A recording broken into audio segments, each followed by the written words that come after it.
오늘은 우리 인사이드 아웃 6번째 인물을 만나는 본문입니다.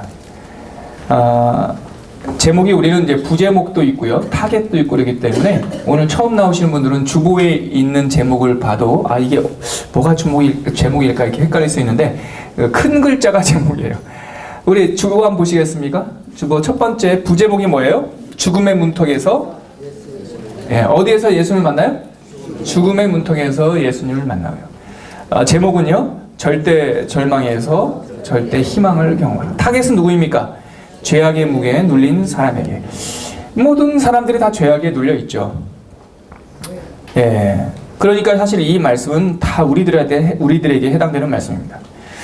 오늘도 하나님께서 또 주님께서 우리 각각에게 주시고자 예비하신 그 한 말씀을 주셔서 우리 블레싱 지체들 가운데 한 사람도 텅 빈 마음으로 돌아가는 사람 없고 은혜 가득하게 채워서 돌아가기를 바랍니다. 이 이야기는 가을에 있었던 이야기입니다. 예수님 사역이 한 2년이 지났어요. 2년쯤 지났던 초막절에 있었던 일이에요. 초막절 자체가 이제 가을 명절이에요. 유대교회는 3대 명절이 있는데 첫 번째 명절이 어디일까요? 유월절이에요. 유월절이 제일 먼저 3대 큰 명절 중에 첫 번째 맞이하는 게 유월절이고요. 유월절 지나서 50일이 지난 다음에 맞이하는 명절이 무슨 절이죠? 오순절. 순이라는 말이 10이라는 뜻이거든요. 그래서 순장 이러면은 10장 뜻이에요. 10장. 10장이 10명을 다스리는 사람인데 순장 이러죠. 그래서 오순절 그러면 10이 그러니까 10번이 5번 지났다라는 뜻인데요. 신약 시대는 그날을 오순절이라고 불렀고 구약 시대에는 오순절을 뭐라고 불렀는지 혹시 아세요? 맥추절이라고 했어요. 맥추절. 왜냐하면 그때 보리를 수확하는 시절이었기 때문에. 또 다른 말로는 오순절이란 말 말고 77절이라고도 불렀어요. 왜냐하면 일주일 단위로 살았기 때문에 77에 49. 그러니까 49일이 지난 그 다음 날에서 오순절, 77절, 맥추절 이렇게 불렀어요. 그리고 나서 그게 이제 봄쯤이잖아요. 그리고 나서 다시 가을이 오면 이 초막절, 다른 말로 장막절 이렇게 불렀죠. 이 초막절은요, 이스라엘 사람들이, 그러니까 우리식으로 말하면 추석이에요. 큰 추수를 하는 날이었고, 풍족한 것을 누리는 날이었고, 그런데 기가 막힌 이스라엘 유대인들의 생애관은 풍성함을 경험할 때 잔치를 하기에 앞서서 그 풍성함을 주신 하나님을 기억해요. 이게 축복이에요, 여러분. 제가 공동체와 사람들을 만나다 보면 두 가지 극명한 이 차이를 느끼는데, 하나님의 은혜를 깊게 체험하지 못한 사람은 그 인생의 풍성함을 경험했는데 하는 순간 다 자기 원인을 잘 못 찾아. 그래서 자기 때문에 잘 된 줄 알아. 그러니까 잔치를 먼저 버리고 막 흥청망청해요. 풍성함 가운데. 그리고 나서 흥청망청하다 보면 여러분, 흥청망청하면은 금방 무디어집니다. 사람이라는 게 막 돈도요, 막 쓰다 보면 금방 10만 원이 무디어져요. 그래서 10만 원을 함부로 막 쓰고요. 5만 원, 1,000원 함부로 써요. 그런데 무디어지니까 풍성한 계절에 이 은혜의 빛의 사각지대에 있는 사람들은 곧 불평을 해요. 이 신비한 거예요. 좋은 일이 벌어지고 부흥했고 좋아졌는데 불평을 해요. 사랑하는 성도 여러분, 제가 올 연초에 정말 안타깝지만 은혜를 까먹는 세대, 은혜를 까먹는 인생의 그 처참함에 대해서 설명하면서 교회론 이 살아있는 내러티브 강의 설교하면서 제가 우리 부산 지역에 있는 한 교회를 여러분들에게 샘플로 말씀드린 적이 있어요. 기억나요? 혹시? 한 우리 부산 지역에 꽤 큰 교회가 한 교회가 있다고요. 거기도 원로 목사님이 있는데 그 원로 목사님께 모욕을 끼치는 이제 그러한 일을 내가 한 적 있잖아요. 그러면 안 된다고. 기억나요? 그 우리 담임 목사님이 그것을 보고 굉장히 마음 아파했다고. 그래서 만약에 성도들은 여러분 죄송합니다. 제가 목사로서 이런 말 하니까 죄송한데 성도들은 늘 좀 이렇게 백성들은 약간 기분파예요. 성도들은. 그래서 기분 좋을 때는 이렇게 흘러갔다가 기분 안 좋을 때는 이렇게 흘러갔다 그래요. 성도들은 좀 기분파예요. 그러니까 그러지 말라고 하나님께서 은혜 주시고 이 심지로 박아가지고 목사들을 세워주시는 건데, 그렇게 성도들이 이렇게 원로 목사님 힘들게 할 때 그때 담임 목사가 잡았어야 되거든. 잡았어야 돼. 원로 목사님 건들지 마라. 원로 목사님이 흠이 있어도 아버지 아니냐? 아니 세상에 어떤 불효자가 아버지가 조금 흠이 있다고 해가지고 아버지를 갖다 버리는 그런 자식이 어딨냐? 원로 목사님 건들면 나를 잘라라 이래야 돼. 내가 그만둔다. 그렇게 막아섰어야 된다고. 막아섰어야 된다고. 만약에 그런 사건이 우리 교회에 일어날 리가 없지만 일어났다면 우리 담임 목사님은 정말 우리 담임 목사님의 엄한 모습을 보셨을 거예요. 단호한 모습을. 근데 그걸 못 막아냈잖아. 못 막아내가지고 어려웠잖아요. 그렇죠? 그래서 제가 그때 여러분들한테 뭐라고 말씀드렸냐면 은혜의 기억을 너무 금방 까먹는다. 누가 뭐래도 그 교회는 그 원로 목사님 때문에 부흥한 교회예요. 그 원로 목사님을 통해서 부흥한 교회라고요. 그 교회가. 근데 속히 그거를 까먹고 원로 목사님을 이렇게 불효하고 한 명의 목사에게 그렇게 모욕을 주는 사건을 제가 직면할 때 담임 목사님하고 저하고 식사를 하는 자리에서 그랬어요. 저게 시작이다.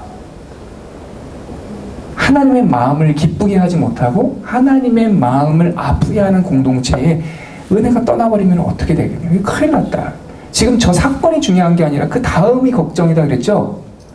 이게 채 1년이 안 지났다고요. 지금 6월이 안 됐으니까.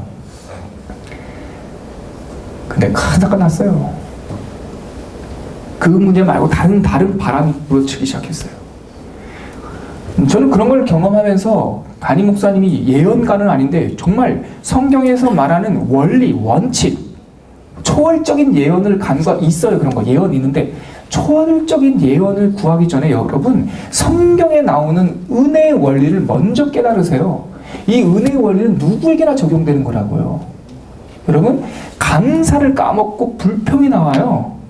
자기가 잘되고 부흥하고 좋은 일이 있는데 인간은 참 연약해가지고 그거를 흥청망청하고 하나님을 기억하지 못하면 3, 3, 5 모여가지고 그 풍성한 날에 험담하고 싸우고 잔치 술 먹다가 막 흥청망청 이러다가 끝난다니까. 그럼 여기에 금방 기근이 와요. 근데 은혜 받은 공동체는 좋은 날에 하나님께 영광을 돌려. 야, 우리가 1년 전에 2년 전에 우리가 봄에 아무것도 없던 저 황량한 초원이었는데 저기에 씨를 뿌렸더니 이렇게 풍성한 것이 열렸네. 누구 때문에? 대답해보세요. 누구 때문에? 하나님 때문에. 이거를 기억하고 감사해야 이 은혜의 선순환이 일어나면서 이 마음밭에 새로운 작물들이 자라난다고요. 근데 그걸 다 까먹어요.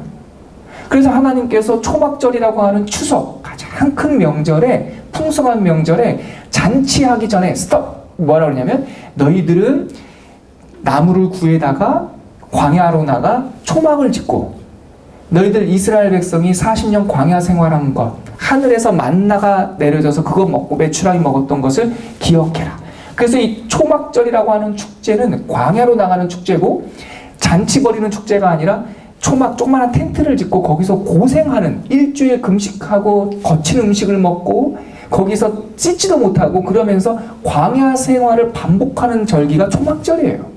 그리고 그 일주일이 끝나면 다 들어와서 성전 자기 집으로 들어와서 또 멀리 못 나가는 사람은 요즘에도 초막절을 지킵니다. 유대인들은 멀리 광야로 나갈 수 없는 사람들은 자기 집에다가 판자집을 지어요. 여러분 구글 들어가서요 초막절 판자집 이렇게 치면은 이스라엘 사람들이 지금도 초막절을 지키는 모습들이 나오는데 이게 멀쩡한 집이 있는데요. 여기다가 나무로요 판잣집을 옥상을 만들어서 거기서 살아요. 거기서 부자든 가난한 사람이든 거친 음식을 먹으면서 그러면서 일주일이 끝나면 다 자기네 집을 들어와요. 장자의 집을 우리나라 추석처럼 장자의 집에 모여서 거기서 잔치를 하는데 이 예수님이 오시기 전에 한 400년 전에 마카비 시대라는 데서부터는 이 초막절을 이 이스라엘에서는 음식도 귀하지만 뭐가 또 귀했나요? 문화적, 지리적으로 뭐가 귀했을까요? 이스라엘이라고 하는 땅 나라에서는요 물이 귀했죠. 그래서 그날은요, 이 풍성함을 더 즐기기 위해서 저기 윗샘에서부터 물을 끌어다가 물을 한 바가지씩 퍼서, 그 전에 너무 귀한 물이잖아요. 씻기도 먹기도 귀한 물인데, 그날은 풍성함을 그러니까 축제하기 위해서 물을 서로에게 뿌리고 물 축제를 한단 말이에요. 이렇게 물을 뿌리는 축제를 하고, 새로 씻어내는 아이들 추석 때 새 옷 입고 또 목욕하듯이 이렇게 물 축제를 한다고요. 바로 그날이 초막절인데, 예수님 시대에는 그러한 문화가 있었어요. 바로 그 초막절, 큰 명절이에요. 큰 명절쯤에 예수님께서 이 예루살렘, 나사렛에서 예루살렘으로 가신 거죠. 그런데 그 일주일간의 페스트가 끝나고, 축제가 끝나고 사람들이 다 자기 집으로 갔어요. 우리 7장 31절에 보세요. 7장 31절 같이 한번 읽을까요? 시작. 다 각각 어디로 돌아가고? 집으로 돌아가고. 명절이 끝나서 예수님께서 성전에서 설교를 하고 하나님 말씀을 가르쳤는데, 그 말씀을 듣다가도, 축제를 하다가도 사람들이 다 집으로 돌아갔는데, 그 다음에 8장 1절 다 같이 한번 읽어볼게요. 성경책 펴놓고 따라오셔야 돼요. 양이 많아요. 따라오세요. 8장 1절 시작. 예수님은 어디로 가세요? 이 장면 보세요. 여러분, 큰 축제가 끝나고 먹을 것 많고 다 자기 집으로 돌아가고 오래된 친척들도 만났는데, 그래서 사람들이 말씀의 축제까지 듣고 자기 집으로 돌아간 그 해가 뉘어질 때 예수님은 자기 집이 없는 거예요. 나사렛이시니까. 그러니까 제자들과 함께 감람산, 그 겟세마네 동산이라는 곳 있잖아요. 마지막에 잡히던 그 동산이 예수님께서 늘 기도하시던 곳이에요. 예루살렘 오시면 거기 가서 기도하시던 곳이고, 거기서 야영 같은 거 하시던 곳이고, 조금 여유가 생기시면 그 나사로 집에 가서 가끔 주무시고 그러셨다고요. 그러니까 예수님은 또 기도하러 감람산으로 가세요. 우리는 발 뻗고 자도요, 예수님은 쉬지 않아요. 예수님은 우리를 위한 중보기도를 쉬질 않아요. 마가복음에 보면은 그런 얘기가 있어요. 안식일이 지나 많은 사람들이 많은 병자들이 예수님께 나아오거늘 예수님께서 많은 병자들을 치유하시고 그들은 다 집에 돌아가거든요. 근데 예수님께서는 밤늦게까지 그들을 안수하고 치유하시고, 다른 사람들은 병을 나았으니까 그 다음날 얼마나 좋았겠어요. 늦잠 자고, 못 보던 사람이 보고, 못 걷던 사람이 걷고, 간질병 걸린 사람이 낫고, 문둥병 걸린 사람이 나았으니까 완전히 집에서는 축제 아니었겠어요? 근데 마가복음 1장 그 40몇 절 후반부에 보면 예수님께서는 아직 새명 동트기 전에 다시 일어나 새벽 기도하러 가세요. 저는 옛날에 그 구절 읽다가 막 감동이 돼가지고 울었어요. 우리는 축제야. 우리는 축제라고. 우리는 좋아. 근데 예수님께서는 그 늦은 밤까지, 주일 밤까지 늦게까지 사역하시고 새벽이 되면 다시 일어나서 새벽 기도하러 가셔요. 혼자. 늘 하시던 대로. 아이고. 주님은 쉬지 않아요. 주님은 말씀 듣고 다 백성들이 돌아갔는데 그날도 감람산에 올라가셔서 기도하고 계시는 거예요. 그 다음에 2절 한번 볼래요? 2절 같이 한번 읽을래요? 시작. 아침에, 거기 동그라미 한번 쳐봐요. 아침에. 그 다음 구절. 다시 어디로? 성전으로 들어오사. 여러분 고개 들고 저를 한번 보십시오. 제가 지도를 보니까 감람산에서 성전까지가 그렇게 가까운 거리가 아니에요. 근데 언제? 아침에 다시 성전으로 들어오세요. 그러니까 백성들은 예루살렘 근방에 살아가지고 거기서 금방 나오면 되지만 예수님께서는 새벽 기도하시고 어쩌면 철야 기도하셨는지 피곤한 몸을 입고, 예수님도 하나님이시지만 육신을 입고 있는 가운데서는 우리의 연약함을 다 갖고 있었다고. 예수님도 굶으시면 배고팠고 예수님도 잠 안 주무시면 힘들어요. 그런데 예수님께서 다시 아침에, 늦잠 자고 나오신 게 아니라 아침에 걸어서 예루살렘 성전까지 들어오시니 2절 하반절 보니까 백성이 다 나오는지라 앉으사 그들을 뭐 하시더니? 가르치시더니. 아유, 저는 근데 이 말씀 보면 짠한 거는 불과 6개월 후에 바로 요 말씀 배웠던 사람이 예수님을 십자가에 못 박으라고 한 사람들이에요. 이 사람들이. 아이고 참, 누구예요 이 사람들? 우리들. 우리 자신을 너무 믿지 마요. 그런데 우리의 패역함이나 우리의 연약함보다 예수님의 한 방울의 피가 더 능력이 있어서 결국은 이 사람들이 다 바뀌잖아. 이 가운데 누구도 없었냐면 바울이라는 사람은 이 가운데 있지도 않았어. 근데 그 살인자, 폭행자, 핍박자였던 바울까지 인사이드 아웃 뒤집어 버리시는 게 우리 예수의 복음이니까. 그래서 우리도 다 그래서 그 은혜 받고 이렇게 바뀌었잖아요. 예? 우리도 그 은혜 받고 이렇게 중생의 은혜를 누렸지요. 아멘이시죠? 그 사람들 가르쳐요. 그랬더니 이제 일이 난 거예요. 8장 3절서부터. 성경책 보지만 제가 요약을 해드릴게요. 저를 보세요. 그 다음부터는 이제 여러분들 잘 아는 내용이에요. 아침부터 어떤 사명을 가진 한 무리들이 어떤 일을 지금 벌이고 있는데 저 멀리서 사람 같은 어떤 사람을 막 웅성웅성거리면서 데리고 오는데 가서 보니까 여자 옷은 막 찢겼고 얻어맞아가지고 피는 흘리고 있고.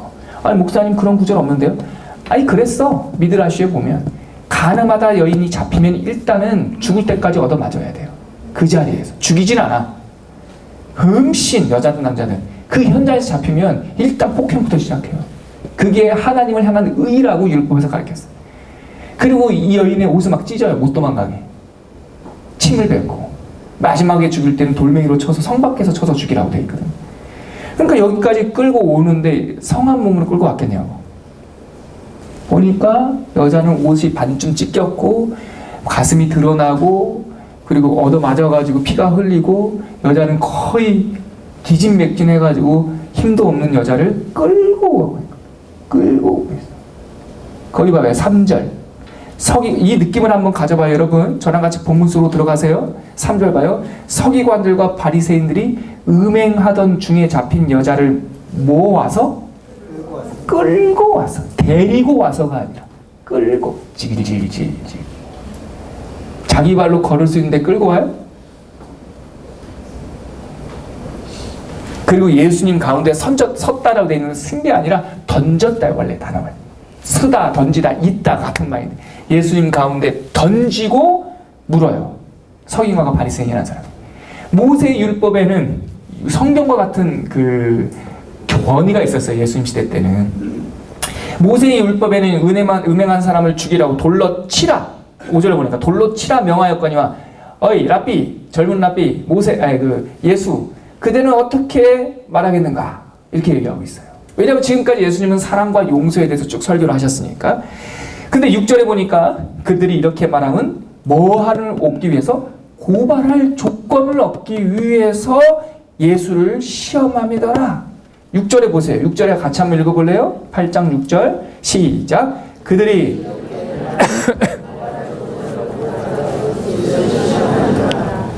거기까지만요. 여러분 이건 너무나 나쁜 짓이에요. 이 여인을 끌고 온 사람이 누구예요? 서기관과 바리새인. 바로 이 장면이 그들이 믿음이 없다라는 것을 행동으로 증명하는 거예요. 여러분 서기관이라고 하는 사람들은요 뭐 하는 사람이냐면 하나님 말씀, 구약의 율법, 모세오경을 평생 글자로 쓰는 사람이에요. 그때는 복사기가 없으니까 그 아무나 못 썼어요. 그거는 다 인증받은 서기관, 직분을 가진 사람들만 이렇게 썼다고요. 큰일 나니까 이거 오타 나면. 그리고 이 사람들은 그 요즘 말하면 대학교 교수고 박사예요. 하나님 말씀을 잘 외우는 사람이라고. 그러니까 이 사람들은 율법에 능한 사람이라고요. 바리새인은 어떤 사람이냐? 율법을 쓰기만 하면 되니 그대로 살아야지 하고 금욕주의, 말씀대로 살려고 노력했던 하나의 분파들이라고요. 근데 이 두 사람들이 둘이 별로 사이가 안 좋았어. 그 중에 한 그룹이 더 있는데 사두개인. 이 사람들은 제사장하고 친하던 사람들이라고요. 사독 계열의 제사장 지파들이라고. 그러니까 사독 계열, 서기관 계열, 바리새인 계열이 그 당시에 유대교를 대표하던 사람들이 있는데 사실은 사이가 별로 안 좋았어요. 원수지간이었어요. 서로 원수지간이었더라고요. 그런데 예수님을 고소하기 위해서 서로 원수지간이었던 사람들이 연합을 했어. 그런데 음행한 사람을 어디로 지금 데리고 왔어요? 성전으로 데리고 왔어. 이게 평소에 서기관이든 사두개인이든 바리새인들이든 이 사람들이 결국은 하나님을 믿지 않고 율법도 존중하지 않고 자기네들의 유익을 위해서 종교 생활했다는 것을 증명하는 현장이에요. 왜 그런 줄 아세요? 예수를 고발하기로 왔지만 이 고발하기로 온 이들이 그들의 행동으로 자기 자신을 지금 하나님 앞에 고발하고 있는 거예요. 음행한 여인은 성전 안으로 데리고 들어오면 안 돼요, 여러분. 모세 율법에 음행한 여인은 성 밖으로 끌고 가야 돼요. 어떻게 음란한 여인을 성전 안으로 데리고 들어옵니까? 율법을 지킨다면. 둘째, 여러분 음행을 혼자 합니까? 여자 혼자 음행해요? 누가 있어야 돼요? 상대자가 있어야 돼요. 상대자가. 그래서 신명기, 이들이 지금 거들먹거리는 신명기의 율법에 보면 음행한 자는 현장에서 돌로 치라 되어 있는데 여자보다 누가 먼저 나오는 줄 알아요? 남자가 먼저 나와요. 남자를 돌로 쳐야 되는데 여기 장면 보면 남자가 없어. 그러니까 남자가 없는 건 둘째 치고 음행한 여인을 폭행해서 성 밖이 아니라 성전 안으로 데리고 들어오는 이 모습을 통해서 서기관과 바리새인들은 하나님의 율법, 입만 열면 율법 거두먹거리고 하나님의 성전과 율법을 모독했다라는 제목으로 예수님을 고소해서 십자가에 못 박혀 죽인단 말이에요. 앞으로 6개월 후에 예수님의 죄목이 뭔지 아냐고. 예수님의 죄목을 어떤 죄목을 씌워가지고 백성들을 소욕해 있냐면 이 사람은 성전을 모욕했고 율법을 해방하는 사람이라고 죄를 지어가지고 십자가에 못 박혀 죽인다고요. 그런데 오늘 장면에 보면 진짜 성전을 모독하는 사람, 율법을 어기는 사람은 서기관과 바리새인들이라. 자기 자신이 어두움들이 빛이신 예수님을 고발하려고 왔지만 빛 앞에 서는 순간 그 빛 때문에 자기의 더러운 것들이 지금 적나라하게 드러나는 것이죠. 분명히 6절에는 성경 하나님의 말씀은 그들의 이 중심을 꿰뚫어서 고발하는데 이렇게 말함은 6절에 보세요. 그들이 이렇게 말함은 율법을 지키기 위해서 성전을 정결케 하기 위해서 하나님의 명예를 지키기 위해서가 아니라 그들이 이렇게 말함은 고발할 조건을 얻고자 하여 예수를 뭐함이라? 시험함이라. 참네, 답답한 사람들인 거예요. 그러니까 시편 2편에 보면은요, 이 고소하는 사람들이 이런 모습을 가리켜서 시편 2편에는 이런 구절이 있어요. 시편 2편의 탄식시인데 이런 구절 한번 들어봐요. 어찌하여 그들이 분노하며 그들이 헛된 일을 꾸미는가?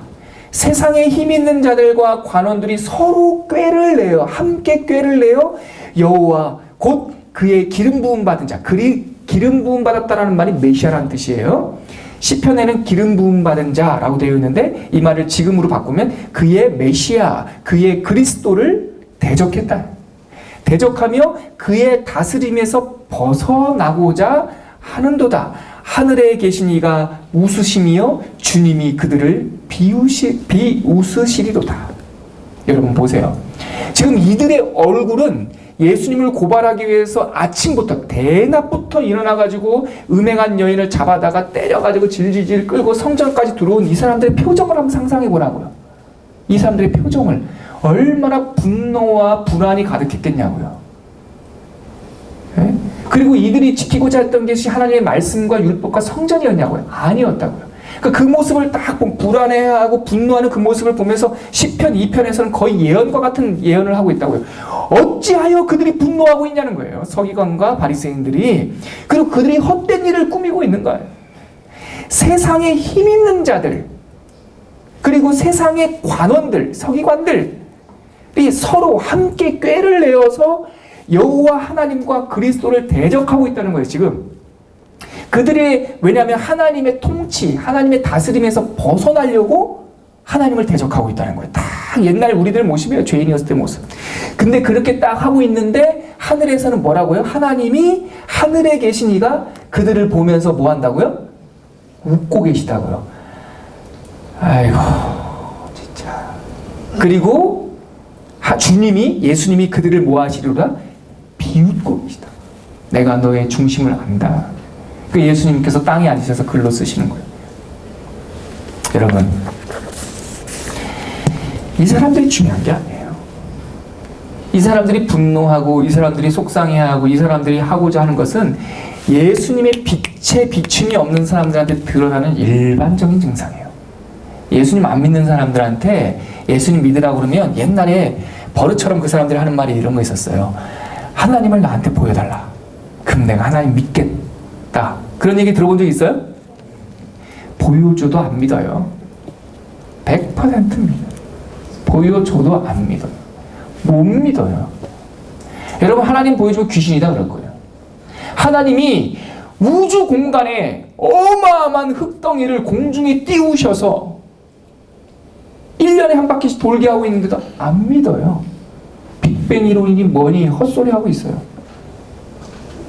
하나님이 이렇게 생태학적으로 생물학적으로 봤을 때 이렇게 연약한 존재들, 1년에 한 명도 낳지 못하는 이 연약한 존재들, 번식 자체가 불가능하다니까. 인간 자체가 생물학적으로 보면 그냥 세렝게티에 던져놓으면 제일 먼저 잡혀 죽을 사람들이 우리라니까. 근데 하나님의 형상을 닮아 지혜와 명철과 모략을 주셔서 살게 해주셨는데 우리가 기댈 게 뭐 있냐고. 서은이가 벌써 태어난 지 3년, 만 3년이 넘었는데 아직도 걔는요, 엄마 아빠가 던져버리면요, 걔 죽어요, 그냥. 세상에 그런 동물이 어디 있냐고. 그런 미련한 존재들이 어디 있냐고. 태어난 지 3년이나 됐는데도 자기 음식 하나 못 챙겨 먹는 존재들이 어디 있냐고. 맹수의 밥이라고요. 근데 하나님께서 그들에게 지혜와 명철과 모략을 주셔서 살게 해주셨다고요. 만물의 영장이 되게 해주셨다고요. 그런데 한다는 소리가 우리가 박테리아에서 시작됐다는 거야. 이런 멍청하고 미련한 인간들. 원숭이에서 진화가 됐다는 거예요. 아이고. 보여줘도 안 믿어요. 보여줘도 안 믿어요. 왠지 알아요? 인간의 본성 속에서는 하나님을 두고 싶어하는 마음이 없어요. 우리가 어떻게, 여러분들이 어떻게 이렇게 하나님을 믿게 된 줄 알아요? 어떻게 여러분들 가운데 이렇게 말씀을 듣게 된 줄 알아요? 전적인 은혜예요. 나의 나 된 것은 주님의 은혜예요. 우리가 말씀이 들리는 게 축복이에요. 하나님께서 그러니까 글에다가 땅에다가 예수님께서 글을 쓰셔요. 그러니까 사람들이 계속 물어요. 7절 봐요. 땅에 쓰시나 7절입니다. 그들이 묻기를 마지 아니하는지라. 이 말이 뭐냐면 계속 물었다는 거예요. 계속. 눈이 어두우니까 땅에다가 글을 쓰시고 침묵하셔도 말하세요. 이제 뭐 꼬투리 잡았다고 생각하는 거예요. 말하세요. 대답하세요. 이거 완전히 딜레마거든요. 딜레마 함정이거든요. 이 여인을 율법대로 돌로 쳐라 하면 예수님께서 산상설교 때 가르쳐 주셨던 그 반대 명제, 사랑의 명제가 깨지는 것이고, 이 여인을 살려줘라 하면 그 순간 율법을 어기는 현행범으로 예수를 싸잡아 돌로 칠 수가 있단 말이에요. 그러니까 이 사람들한테 걸린 거지. 예수님이. 야, 걸린 거야. 걸린 거. 그러니까 대답하라 하니까 예수님께서 쓰다가 하도 일어나셔서 한마디를 하시는데, 기가 막힌 말씀. 너희 중에 죄 없는 사람이 먼저 돌로 쳐라. 너희 중에 죄 없는 사람이 먼저 돌로 쳐라. 이 여인이 어떤 여인이었냐면요, 그 창기였어요. 창기. 예루살렘에 늘 거하던 창기였다고요. 여자든 남자든 예루살렘에 사는 사람이든 나그네든 예루살렘에 탐방 오던 사람이든 한 번씩 들리는 창기였다고요. 왠 줄 알아요?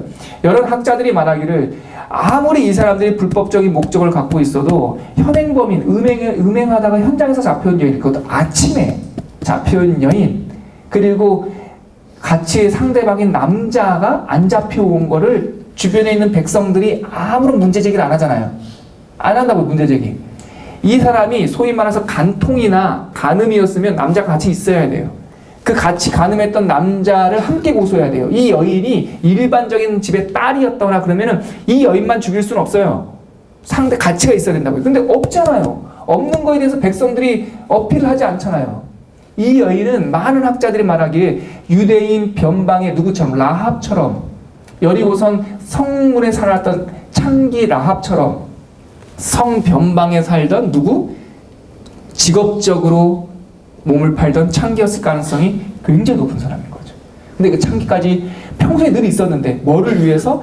예수님을 그러니까 어깨에 잡기 위해서 늘 있던 그 여인, 그날 아침, 일요일 아침부터 가가지고 몽둥이로 두드려 패고 때려가 데리고 온 거예요. 나쁜 놈들이에요, 나쁜 놈들. 예수님께서 너희 중에 죄 없는 자가 먼저 돌로 치라 하고 예수님께서 쳐다봤겠죠. 남자들 쭉 쳐다봤겠죠. 그랬더니 그러고 나서 다시 몸을 굽혀 손가락으로 땅에 쓰셨는데 9절 봐요. 9절. 이 구절은 중요한 구절이니까 한번 읽어볼게요. 9절 시작. 그들이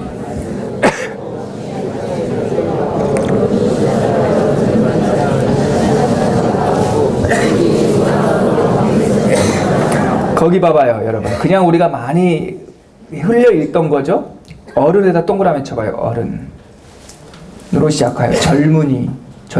그 청년이라는 뜻이에요. 여기 지금 어린아이가 없어요. 네. 이 사람들은 다 남자들만 지칭하는 거 알죠? 여자들은 헤아리지 않습니다. 이 말씀을 듣고 양심의 가책을 받아 어른서부터 젊은이까지 슬금 떠나고 예수만 남고. 여러분, 여기가 굉장히 중요한 분기점이에요, 여러분. 그 다음에요. 누구만 남았어요? 예수님과 여인만 남았어요. 그래서 예수님께서 그 여인에게 말해요. 여자여, 너를 고발하던 그들이 어디 있느냐? 너를 정죄하던 자가 없느냐? 11절에 그 여인이 대답합니다. 처음으로 입을 떼는 거예요. 주여, 없나이다. 예수께서 이르시되 나도 너를 정죄하지 아니하노니 가서 다시는 죄를 범하지 말라. 여러분, 고개 들고 저를 한번 보시겠습니까? 제가 이 여인을 한 번 더 주목해 보고 싶어요. 이 여인은 어떤 여인이었나? 아까 말씀드렸지만 창기일 가능성이 굉장히 높은 거죠. 먹고 살기 위해서 몸을 팔던 여인이었을 가능성이 굉장히 높아요. 마리아가 그런 여인이었어요. 창기 마리아. 7 귀신 들렸다가 나갔던 그 마리아. 예루살렘에는 창기들이 있었죠. 그런데 이 여인은 또 하나의 이 여인의 이력서를 우리가 한번 살펴보자면 이 여인은 유대인이었어요. 왜냐하면 아무리 불법과 예수님을 꼬투리 잡으려고 해도 이 여인을 고소하던 게 뭐였어요? 뭘로 이 여인을 지금 서기관과 바리새인들이 고소해요? 율법으로 고소해요. 율법으로 고소를 하려면 그 여인은 이방인이면 안 돼요. 유대인이어야 돼요. 유대인 여자여지만 율법에 접촉을 받아요. 그리고 이 여인이 지금 어디로 끌고 들어왔어요? 성전 안으로. 아무리 그들이 무식하고 멍청해도 이방인 여자를 성전 안으로 데리고 들어올 수 없어요. 그러면은 그 즉시 서기관과 바리새인이 돌에 맞아 죽어요. 성전 모독죄로. 음행한 여인은 백성들이 흥분해가지고 허락을 했는데 이 여인이 이방인이면 안 된다고요. 나중에 요즘에 우리가 은혜 샘으로 큐티하고 있죠? 큐티할 때 그 사두개인과 바리새인들이 바울을 고백하는 죄목이 뭡니까? 이방인 데리고 성전 들어갔다는 거예요. 그것 때문에 고소하고 있는 거예요. 이 여인은 유대인이에요. 그러면 여러분, 이 여인이 갔던 성전 뜰이 어디냐? 예수님께서 백성들을 가르치던 그 뜰이 어디냐? 성전이 여러 구역이 있었는데 여인들의 뜰이라고 하는 곳이 있어요. 여기에 뭐가 있었냐면 헌금함이 있었어요. 여러분, 기억을 더듬어봐요. 과부의 두렙돈 사건 알아요? 예수님께서 말씀을 가르칠 때 한 과부가 저희 해질녘에 들어와서 그 성전의 헌금함에다가 연복궤에다가 돈을 넣는 장면. 그 연복궤가 있던 곳이 바로 여인들의 뜰이라고 하는 성전의 제일 마지막 길쭉한데, 그리고 거기는 여자들까지만 들어가고 남자들은 성소 안에까지 들어가고 제사장 뜰이 있는 거, 그리고 지성소라는 데가 있는데 거기는 제사장 중에서도 대제사장만 들어가요. 그러니까 성전의 뜰이 크게 보면 세 구분이 있다고요. 맨 마지막 여자들도 들어가는 그 뜰에서 예수님께서 가르치고 있는 거라고. 그런데 그 뜰에 지금 누가? 유대인 여자. 그 사연이 어떤 사연이 있었는지 모르겠지만 구구절절한 사연이 있었겠죠.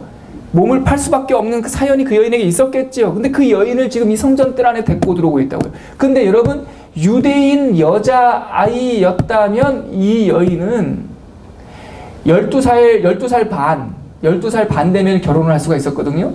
그 전에는 꼭 아빠랑 이 초막절이면 어디를 갔냐면 성전에 간단 말이에요. 6월절, 아까 얘기했던 6월절, 오순절, 초막절, 이 세 명절은 이스라엘 남자라면 어김없이 이 세 명절은 꼭 성전에 와야 돼요. 그래서 하나님께 예배를 드려야 돼요. 이게 율법이에요. 그런데 혼자 못 온다고. 제가 서은이가 있잖아요, 우리 딸이. 제가 유대인이라고 가정하면 이 초막절 때 성전을 갈 때 우리 애와 마누라도 데리고 간단 말이에요. 그럼 이 애와 마누라가 거하는 곳이 어디냐면 이 여인의 뜰에 놔둔다고요. 여인의 뜰에. 그러니까 이 아이, 이 여자에서 지금 창기의 역할을 하고 있는 이 여인이 어렸을 때 이 여인에게도 누가 있었을까요? 아빠가 있었을 거 아니에요? 아빠랑 함께 이 여인의 뜰에 가던 사람이라고요. 이 초막절에. 많은 사람들이 자기네 집에서 당연한 것처럼 이 잔치를 누리고 있을 때 이 여인은 이 예루살렘 성벽 끝자락에서 몸을 팔면서 벌써 죄인과 음란하고 더럽혀진 인생, 인생의 절망 끝에 가지고 자기 집도 못 가고 아빠도 없고 아무것도 없고 먹고 살기 위해서 몸을 팔고 있는 여인이었다고요. 근데 그날 발각된 거죠. 발각된 게 아니라 다 알고 있었는데 그날 왜 그런지 그 남자들이 몽둥이를 들고 자기한테 온 거죠. 초막절날 끝날. 그리고 자기를 두들겨 패고 아 이제 죽었구나. 내가 지금까지 암묵적으로 그래도 살았는데 이제는 무슨 일인지 모르겠지만 이 사람들이 마음이 변해서 내가 죽었구나라고 생각하고 성전 밖으로 끌려갈 걸 각오했을지도 모르는데 이 여인을 끌고 가는 것은 성전 안으로 끌고 가고 있는 거예요. 그 성전에 무슨 기억이 있어요? 어렸을 때 아빠랑 가던 기억. 어마어마한 상처와 아픔 때문에 그 옛날 이야기를 다 까먹었을지 몰라도 질질질 끌고 가는 순간 그 성전에서 아빠의 모습이 그려지고 엄마의 모습이 그려지고 자기가 20년 전 15년 전에 이 초막절 명절 끝자락에 성전에 와서 하나님께 예배드렸던 그리고 12살이었든 15살이었든 이 여인에게도 한 남자를 만나서 결혼하고 싶어하는 소망이 있었겠지 않았겠어요?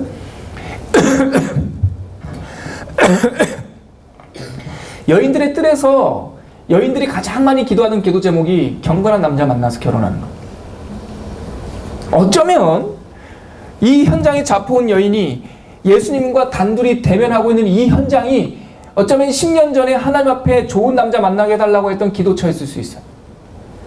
어쩌면 아빠와 함께, 어쩌면이 아니라 거의 100% 아빠와 함께 초막절에 예배드리던 장소일 수 있다고요. 상상을 해봐요. 이게 어떠한 절망인지 모르겠어요? 차라리 목숨이 끌어지고 돈 좀 잃어버리고 직업을 잃어버린 절망이 아니라고요.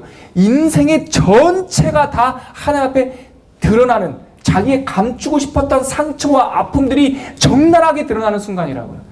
차라리 아무것도 묻지 말고 죽여버렸으면 좋았다. 차라리 죽여달라고. 이렇게 수치를 주지 말고. 아버지에 대한 기억, 어렸을 때의 기억, 하나님에 대한 기억, 자기가 이렇게 버림받아가지고 창기의 삶을 살 수밖에 없는 이 묻어놨던 아픈 기억들이 다 드러나는 순간이라고. 그런데 자기를 고발하던 사람들이 한 사람 한 사람 다 없어지고 예수님과 단둘이 남은 거예요. 그때 예수님께서 그 여인에게 하는 말씀이 너를 고발하던 자가 어디 있느냐. 사실은 그 여인 스스로도 자신을 고발하고 있는 거죠.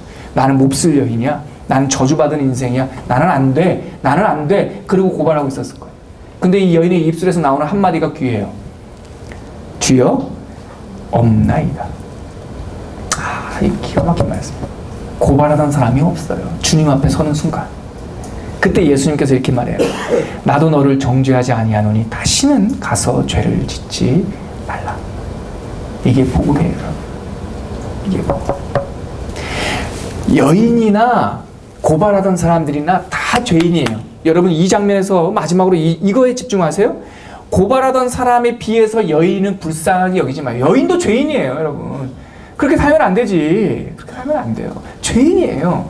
그런데 이 고발하던 사람도 죄인이에요. 근데 무슨 차이가 있냐? 이 여인은 자기가 죄인인 줄 알아. 근데 이 고발하던 사람들은 자기가 죄인인지를 몰라. 또 하나, 예수께서 죄 없는 자가 먼저 돌로 치라 해서 이들에게 뭐가 받았어요? 양심의 가책을 받았으면 도망가면 안 돼. 그 자리에 있어야 된다고요. 그 자리에.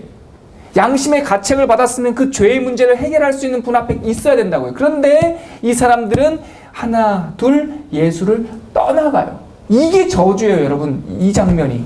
사랑하는 블레싱 지체 여러분.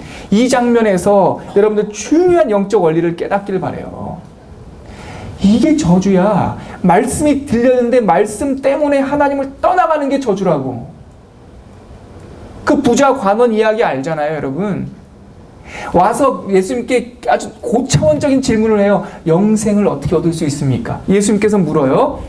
하나님 사랑, 이웃 사랑해라. 그랬더니 이 부자 청년, 공무원이었고 부자였고 이 청년이 이렇게 말합니다. 내가 어렸을 때부터 그렇게 경건하게 살았습니다. 율법을 지켰습니다.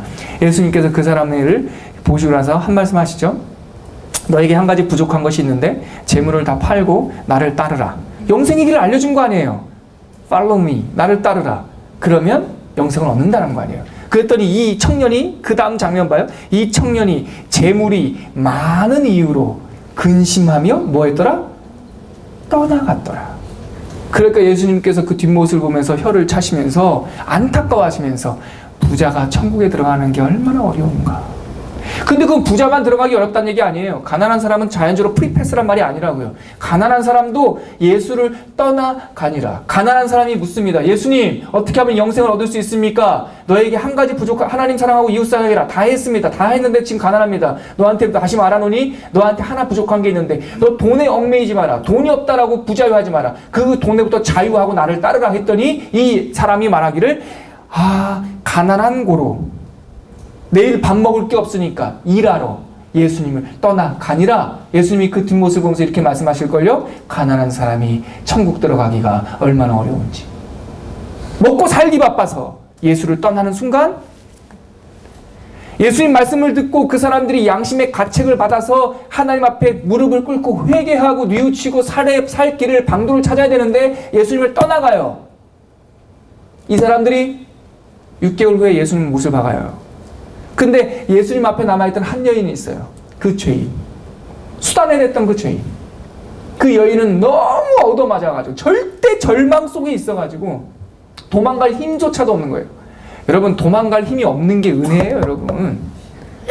이거 깨달아야 돼요. 이 반어인데 도망갈 힘이 없는 게 은혜예요. 여러분들의 가슴 속에 있는 그 깊은 죄악을 찔러주는 목자를 만나는 게 은혜예요.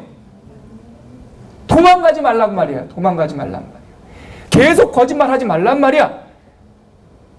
언제까지 그 거짓말 속에 살아갈 거냐고. 찔러주면 그 자리에서 무릎을 꿇고 하나님께 기도하라고. 내가 죄인이라. 용서해달라. 살려달라고. 그러면 누구에게나, 저한테 그렇게 하셨듯이 누구에게나 나도 너를 정죄하지 아니하노니 다시 죄를 짓지 말라라고 하는 사죄 선포를 들을 수가 있단 말이에요. 여러분, 이 여인이 얼마나 괴로운 시간을 살았겠어요.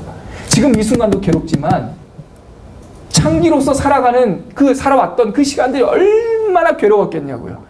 절대 절망이라고 하는 것은 예수님 앞에 던져진 이게 절망이 아니야, 여러분. 오히려 그게 희망이라고.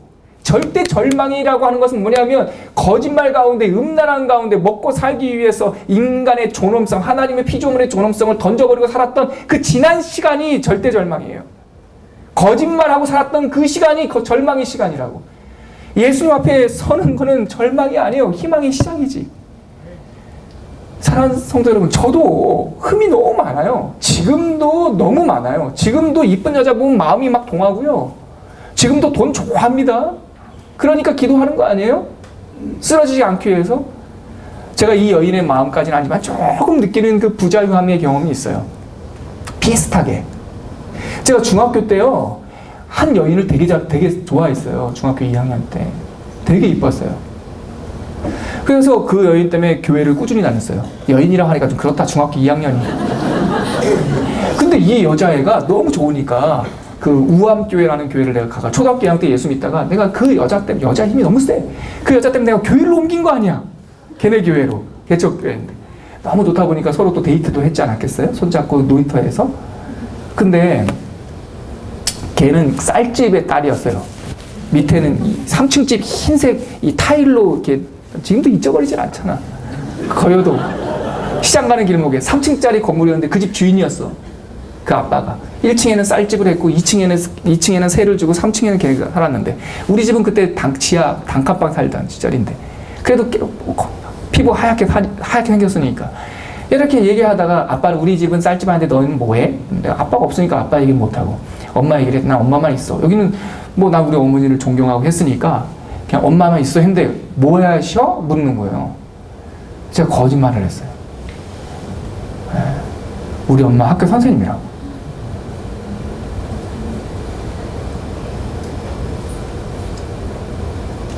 진짜 생각도 안 하고 퍽 나와버렸어요. 그때서부터 한 6개월까지 거의 죄인처럼 살았어요. 쉬운 거짓말이잖아요. 쉬운 거짓말. 집에 데리고 갈 수가 없잖아요. 걔네 집은 자꾸 데리고 가자고 하는데 우리 집은 데리고 갈 수 없잖아요. 지하방이니까. 단칸방이니까. 빌라에 반지하에 사는 집이니까. 지옥과 같은 시간을 보냈어요. 저한테. 데이트 서로 좋아했어요. 데이트도 하고 만나고. 근데 다 거짓말이었어요. 중학교 2학년 어린아이였지만 그 슬픔과 그 마음은 이루 말할 수 없어요. 결국은 제가 그 여자애한테 고백했냐고요? 아니요. 교회를 떠났어요. 못 있겠더라고요. 감당하기 힘든 문제더라고요.